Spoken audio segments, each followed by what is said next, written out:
Greetings. My name is Fania Davis, and I'm going to talk to you a bit about restorative justice and a bit about the times in which we live today.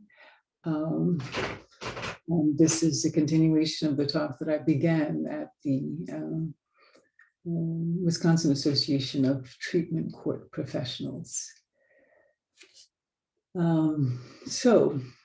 Restorative justice is a healing justice that has been dawning on the stage of human history for the last 4.5 decades. This is a new and old justice in the sense that restorative justice is grounded in ancient wisdom traditions, and those values and those worldviews. For those of you who are already familiar with restorative justice, please bear with me for a few moments as I review the fundamentals. And we'll first show a video, a 3-minute video only. What is restorative justice?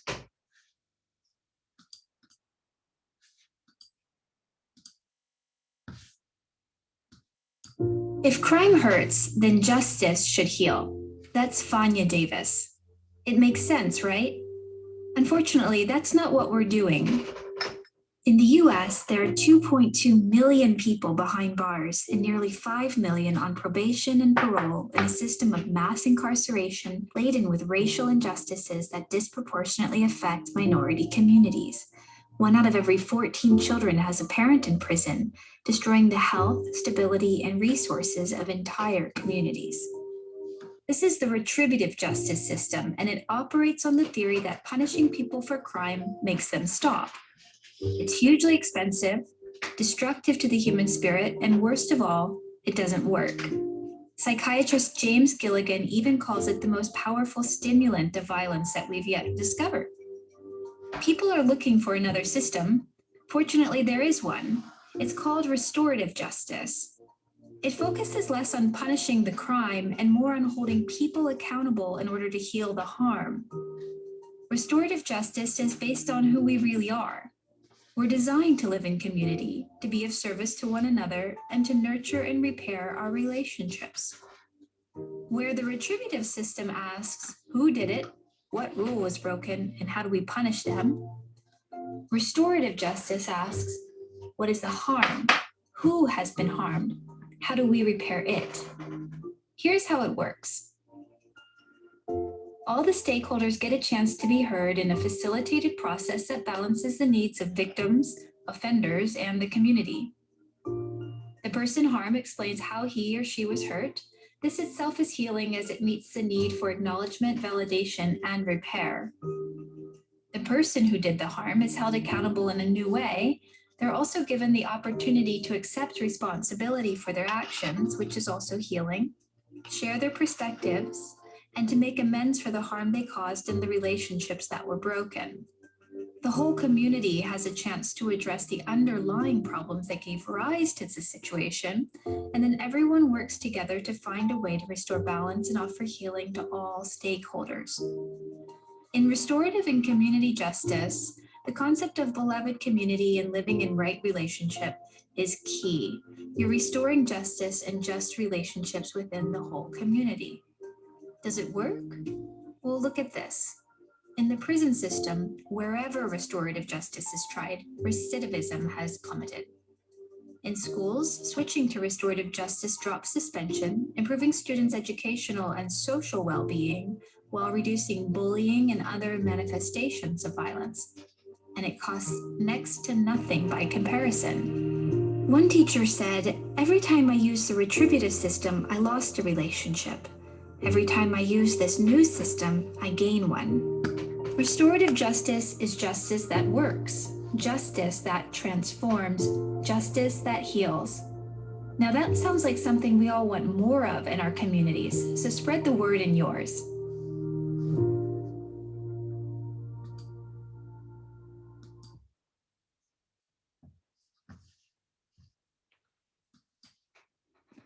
Okay.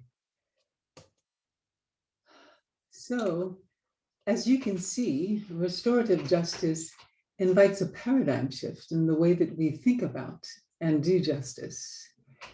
In the prevailing justice system, if I harm someone, this creates an imbalance in the scales of justice. And the only way to rebalance the scales is for me to be harmed.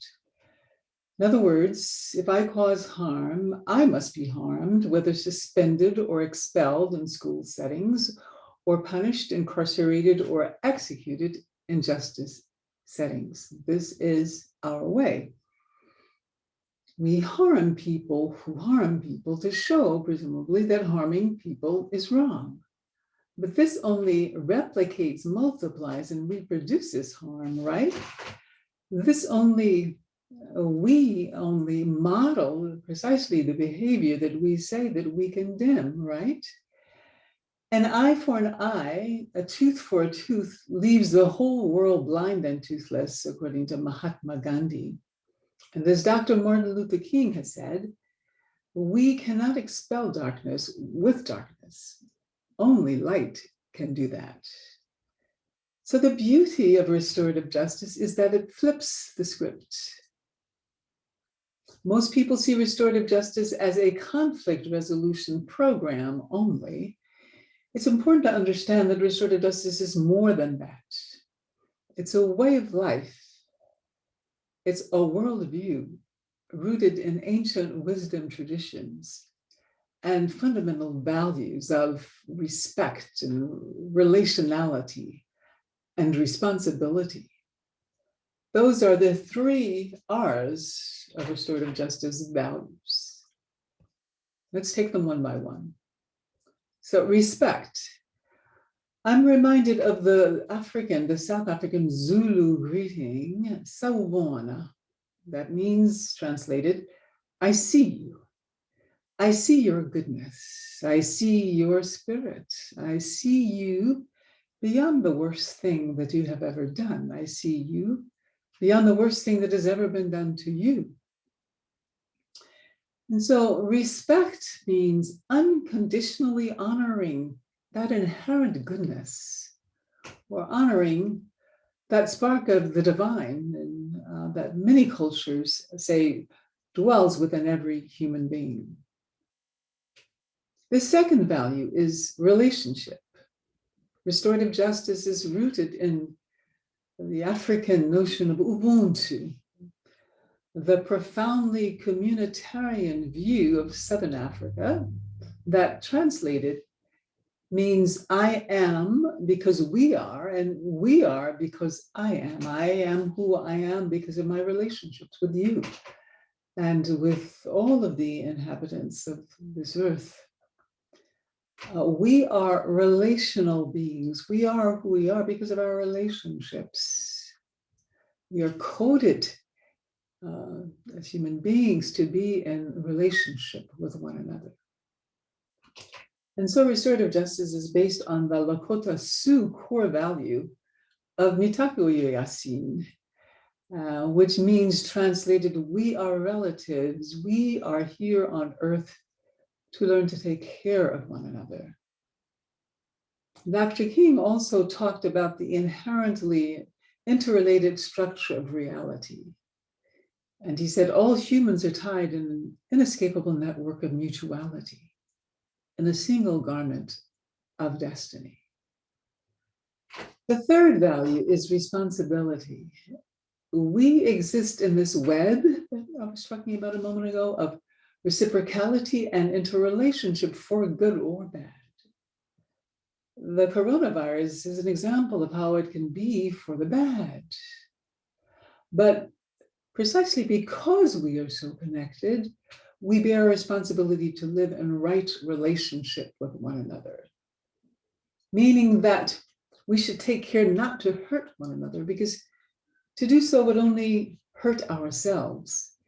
Meaning that if we do end up hurting one another, we are responsible for acknowledging that harm, for taking responsibility for it, and taking action to repair it and prevent non-recurrence. And so these are the four R's of restorative justice accountability. Again, acknowledging or being responsible for acknowledging the harm, taking responsibility for it, taking action to repair it, as well as action to prevent recurrence.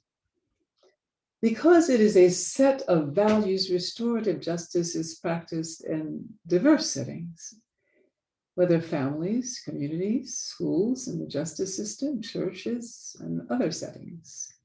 We have restorative architecture, we have restorative economics, we have restorative medicine, and even entire restorative justice cities.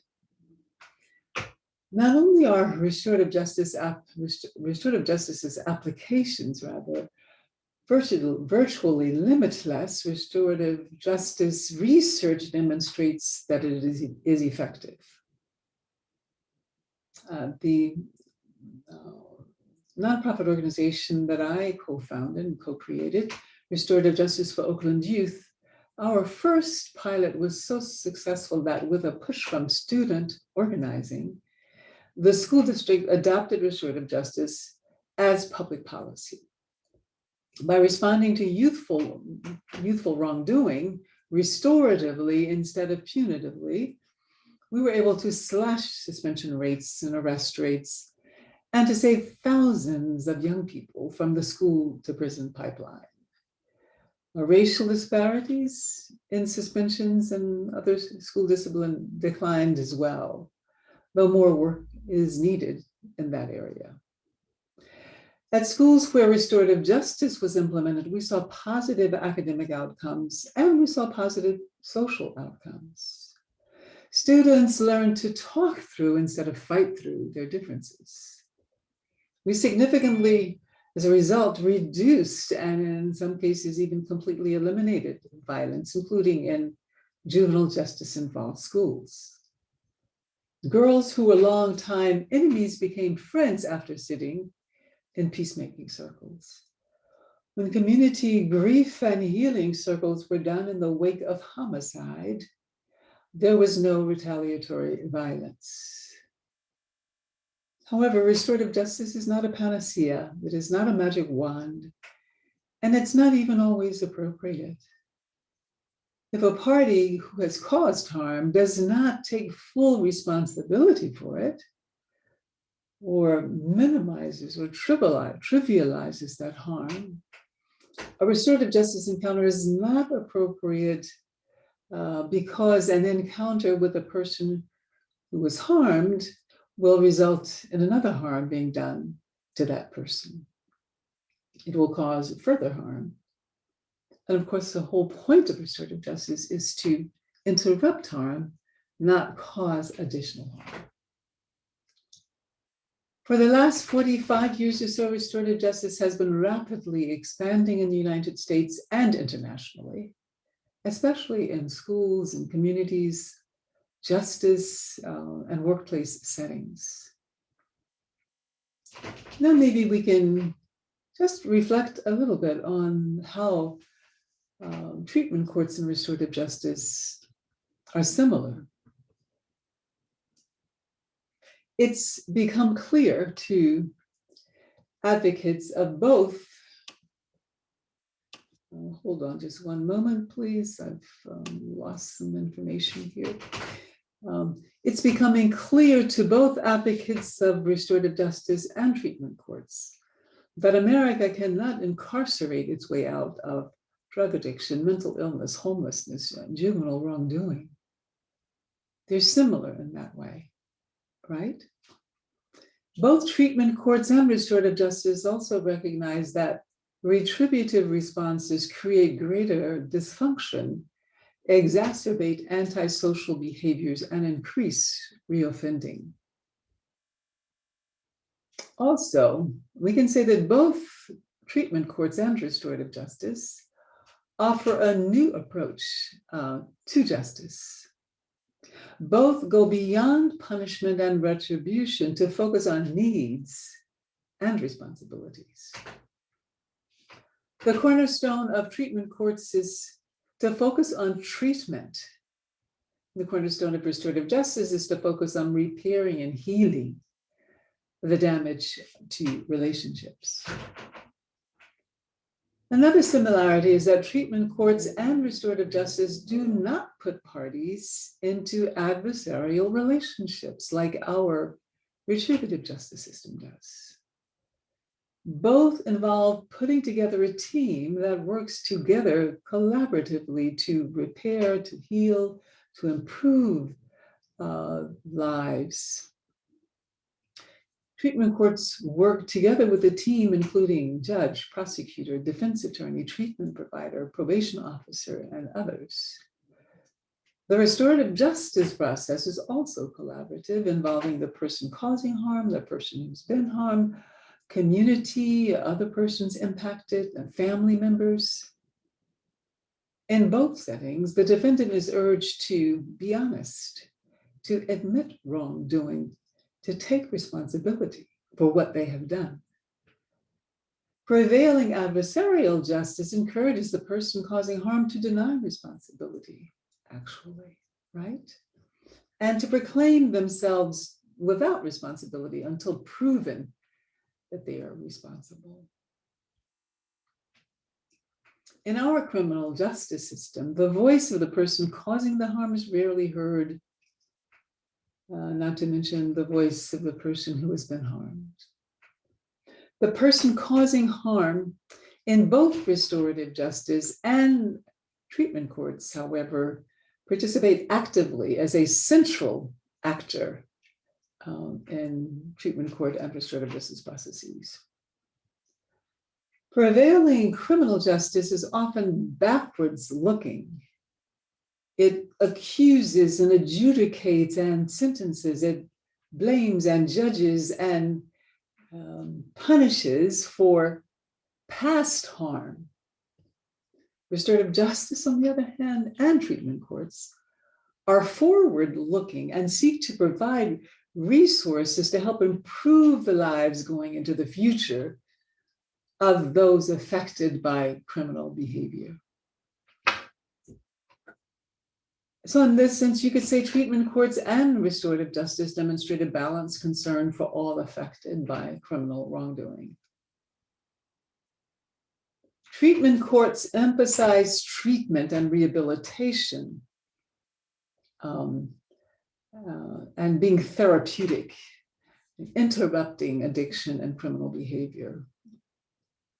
And so does restorative justice. Treatment courts cannot be described as wholly and purely restorative justice programs because they are state controlled. And restorative justice in its pure form invites a shift in the locus of the justice process from systems and professionals to ordinary people and communities, but not always. And restorative justice and treatment courts are similar in that way as well. And both might become more fully restorative by increasing the active participation, if not leadership, of community members, of family, of friends, empowering, giving agency to ordinary people.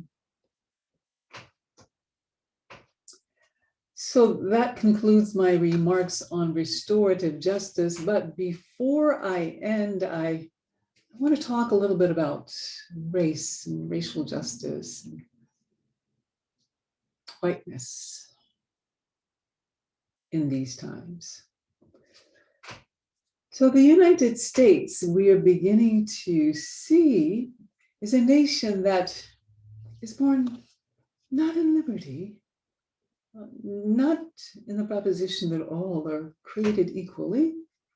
We're beginning to understand that we are a nation born in the blood of enslavement of Africans and genocide of Native Americans.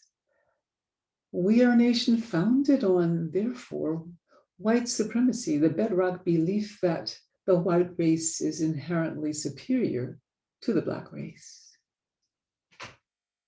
Yet race has no scientific or biological basis. It's not real. Humans are genetically similar no matter their external appearance. White people and Black people are social inventions, fictions, actually. These pseudoscientific categories of race were deliberately constructed to justify slaveries and genocides, unspeakable terrors, and to divide and control enslaved Africans and indentured Europeans. In other words, the race is not real, scientifically speaking, and biologically speaking. Racism is, of course, very real. White supremacy and systemic racism permeate and pervade the nation's institutions, structures, cultural domains, and collective consciousness, leaving nothing and no one untouched. The legacies of slavery are pervasive, persistent, and ever present. Slavery never died, it just evolved, according to the great civil rights attorney, Brian Stevenson. We see this in COVID-19 harming Black people at 3 times the rate of white people. We see this in Black infants dying more than twice the rate of white infants. And this infant mortality disparity between the races is worse today than it was in 1850 when Black people were still enslaved. Can you imagine that? White households with a high school diploma have 10 times the wealth of Black households with the same education. And Black households with advanced degrees still accumulate less wealth than whites with only a high school diploma. The suicide rate for Black children is rising faster than for any other racial group. It is the second leading cause of death for Black children. Black people are more than 6 times as likely to be incarcerated as whites for drug use violations, even though Blacks and whites use drugs at the same rates. Black children are more than 6 times as likely as whites to have an incarcerated parent, and children with incarcerated parents are more likely to experience homelessness, PTSD, anxiety, depression than those whose parents are not incarcerated. Schools, rather, for Black and Indigenous persons and people of color receive $23 billion less than funding for white school districts serving the same number of students. Black students are disproportionately punished and criminalized in their schools, pushed into the school to prison pipeline at a much higher rate than their white counterparts. Systemic racism leaves Black people with PTSD, immune system harm, premature aging. Life expectancy of Black people in Washington, D.C., for example, is almost 15 years less than white people due to these racism-induced illnesses. In fact, it has been determined that structural racism poses the #1 threat to public health. Black communities are disproportionately impacted by environmental hazards. And of course, Black men and boys and Black people generally are killed at a much higher rate by police than their white counterparts. So all of this is to say that, yes, the afterlives of slavery, the legacies of slavery are still very much present with us. And we are finally, in this George Floyd era, beginning to understand that. The white people today did not choose or create this system of white supremacy. They benefit from it in the ways that I just described. White people are responsible for changing this system because the default, if you do nothing, you are complicit, because doing nothing about racism means that it's going to continue. Doing nothing necessarily reproduces this system of white supremacy. So to fail to act is to be complicit. White people as individuals are carriers of structural racism, and it's not your fault if you're white. It's not something you should feel guilty about if you're white. It's not something you should beat yourself up about. It is something that you must unflinchingly recognize. History is calling upon white people to step up to the plate in a big way by becoming anti-racist, by waking up and eradicating the systems of racism that live both outside of you and within you. Let me just share briefly a story. I co-facilitated a workshop on indigeneity rather, and restorative justice and racial justice and spirituality at Harvard. And when we got to the anti-racist module, we started with this question to the white people there, who were about half of those present. How many of you are racist in this room? No, all of the white people, every single one of them raised their hands. And we were very pleased by this and actually impressed by this, that all of the white persons in that workshop realized that they are carriers of racism. And as individuals, they perpetuate systemic racism. It is the air they drink, it's the air they breathe, the water they drink. And they knew that it was not something to be guilty about. It was something that they simply needed to work on. One good thing about these terrible times is we're seeing an awakening amongst white people about anti-Black racism in ways I've never witnessed before in my lifetime, in my decades and decades of activism. After George Floyd's public lynching, and that is what it was, this past June, the majority of police terror protesters marching in the largest demonstrations ever in history were white. And this is a first. All of the police protesters after Trayvon Martin and Michael Brown were killed and were overwhelmingly Black. At one point last summer, polls showed more than 67% of Americans supported Black Lives Matter, including 60% of white people. And it seemed just yesterday that white people were very skeptical about Black Lives Matter. The words white supremacy and reparations moved from margins to mainstreams of public discourse. Systemic racism became and has become a household term. Monuments to slavery are coming down, and memorials to those enslaved and lynched are coming up. Reparations initiatives have been launched by hundreds of jurisdictions across the nation on local, state, and national levels. Calls to defund the police, which means really reimagining public safety in ways where Black lives will matter. Calls to engage in truth and reconciliation processes are ringing from shore to shore. So we see a sea change in white anti-racist consciousness. And associated with this leap in the consciousness of white people about systemic racism is the burgeoning of anti-Black racism resources.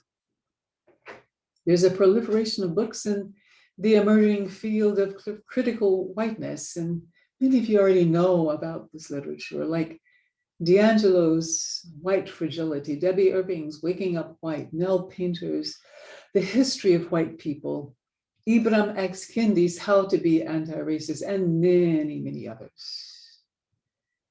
In addition to the flourish of literature, amazing anti-Black racism affinity organizations of white people are emerging, spiking in membership both after the November 16 presidential election and after the George Floyd lynching in May 2020. I'm speaking, for example, of showing up for racial justice, Surge, SURJ. I'm speaking of coming to the table. I'm speaking of White Awake. And if you Google those organizations, you'll find information about them. Again, that's showing up for racial justice, coming to the table, White Awake. And these three groups in particular challenge systems of racism that exist in society and challenge those very same systems that live within white individuals. So all of this is to say that resources for white people doing this anti-racism work are bountiful. So I want to honor all of you who are listening to this in the Wisconsin Association of Treatment Court Professionals. I want to honor you for the healing work that you do, for the justice work that you do. I want to honor you for answering the call of history to become models of anti-racist leadership amongst your people. I appreciate you, and I wish you only the best in this work. I wish you blessings. Thank you very much, and goodbye.